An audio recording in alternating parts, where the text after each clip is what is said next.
পরিবার বর্গের সকলকে যেন ভালো রাখেন, সুস্থ রাখেন।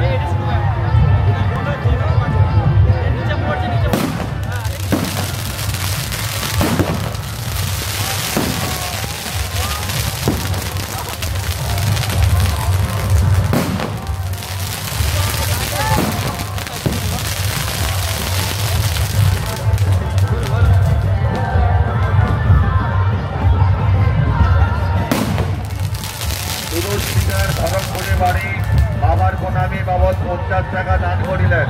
বাবার কাছে আমরা প্রার্থনা করি ওনার পরিবার বর্গের সকলকে যেন ভালো রাখেন, সুস্থ রাখেন।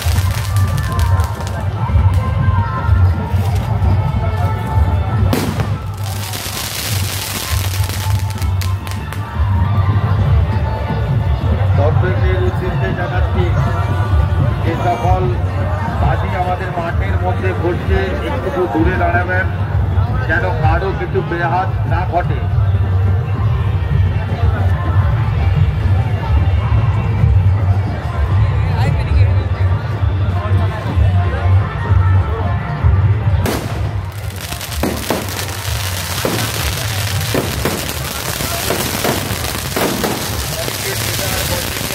বাবার প্রণামী বাবদ